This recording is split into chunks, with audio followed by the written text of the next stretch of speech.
10,000 years ago, during the last glacial period, Sweden was covered in ice. But as the ice receded, something interesting happened with the landscape. A post-glacial rebound caused the land to rise up after the ice was gone. And one area of Sweden that was especially affected is this location, the high coast.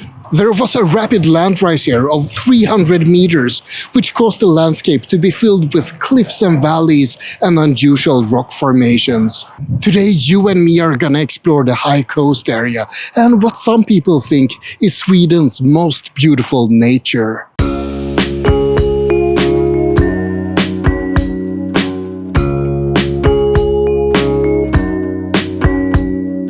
The high coast is an 80-kilometer stretch of coastal area that begins here at the High Coast Bridge and ends up north at the town of Örnsköldsvik.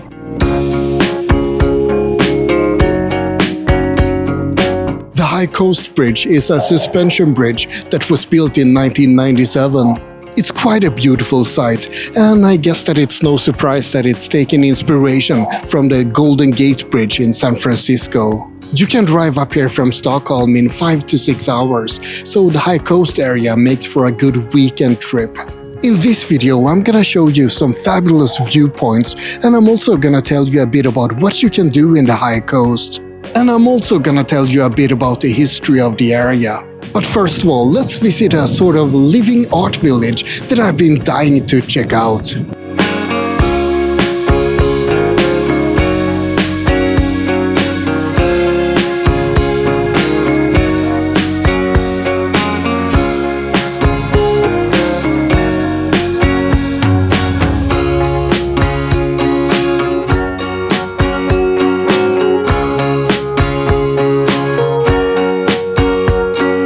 Mannaminne is a very unique place. It's a meeting point between culture, nature, art and technology. There's museums and churches, restaurants and heavy machinery. Anders Åberg was a Swedish artist who wanted to create a meeting point to show how everything is connected. Culture depends on history and technology, and he collaborated with many artists and craftsmen to create Mannaminne. It started as a cafe in 1980, but then it grew over time. These days, the Manamina Foundation runs the museums and the village itself, but Anders Åberg unfortunately passed away in 2018. But he definitely left a fascinating legacy. If you're visiting the high coast, this is a place I recommend. A ticket will cost you 180 Swedish kronor, and it's open daily during summer. But there's a lot more to see in this area. Let's go have a look at a mountain.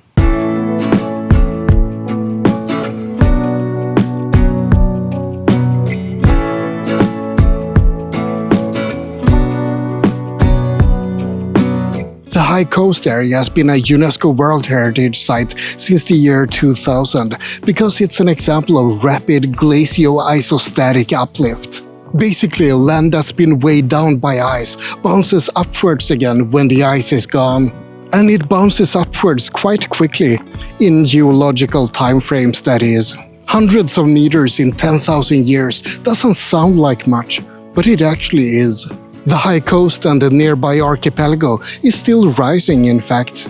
Even if you can't really tell, unless you've got a couple of centuries to spare. One place that definitely stands out in the high coast is Skuleberget, the Skule Mountain.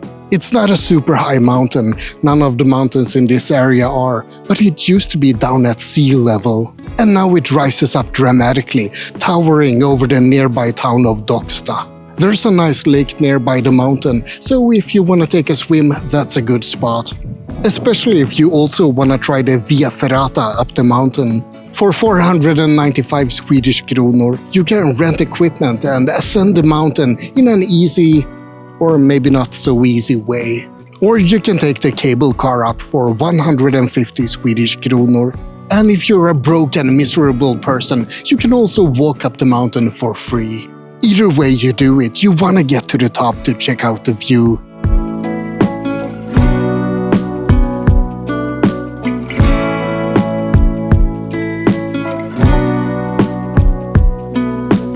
At the top of Skuleberget, you'll find a very popular cafe.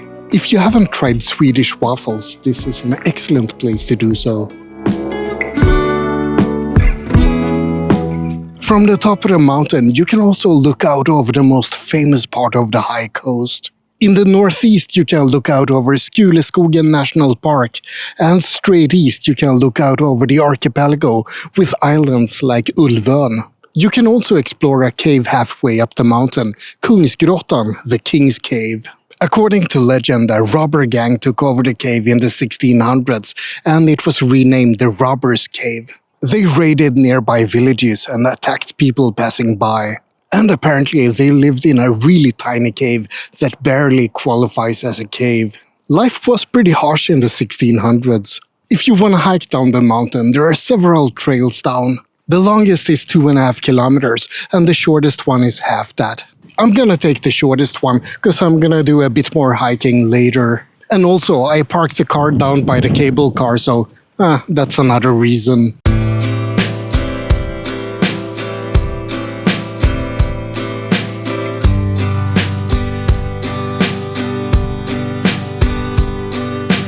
The high coast used to be called Ångermanlandskusten, the Ångermanland coast.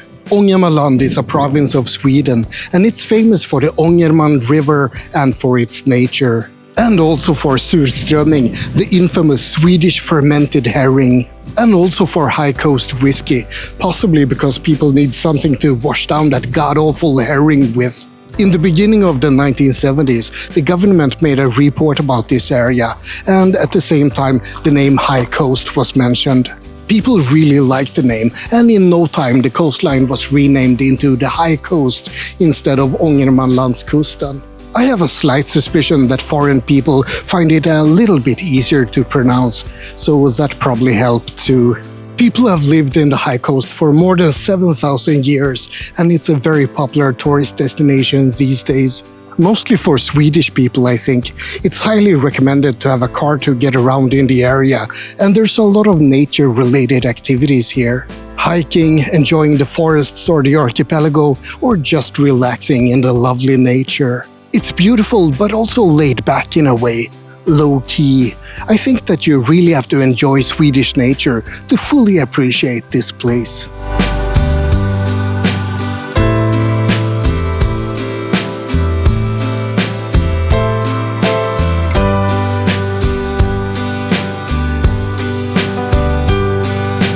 What else can you do in the high coast except visit Mannaminne, Skuleberget and the High Coast Bridge? Quite a lot, actually. The archipelago stretches out quite a bit with lovely islands like Ulvön. Ulvön means Wolf Island, but you don't have to worry about wolves on that island. You might want to be more worried about hordes of tourists on warm summer days instead. They have regular scheduled ferries there from Köpmanholmen, Merchant Isle. But it takes an hour or two to get to the island, depending if you take a fast ferry or a slow one, so you probably want to make it into a full-day activity.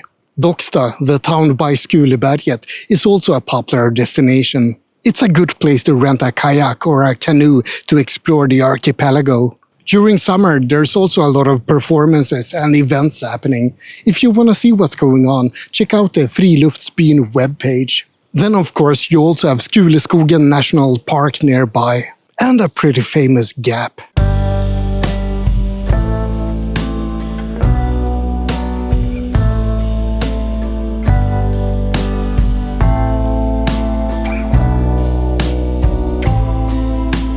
In 2020, I visited Skuleskogen National Park during winter, and that was quite amazing. If you enter through the south entrance and walk a few kilometers north, you get to Slottsberget. The view is spectacular from up there, but I have to give fair warning that it can be pretty slippery in winter. If you continue further north from there, you get to a massive gap called Slottsskrevan. The gap is amazing to see, but as of 2023, it's actually closed off. You can no longer walk through the gap and gaze upwards at the steep cliffs. However, there are viewpoints at the northern and the southern side, so it's still well worth a visit, even if it's not quite as spectacular as it was just a few years ago. They closed it off due to the risk of falling rocks, and they didn't want to have a bunch of injured hikers down there. I'm happy that I saw it in 2020 though, before they chained it off. But today I'm gonna visit another place, and I have a feeling that it's gonna be just as spectacular.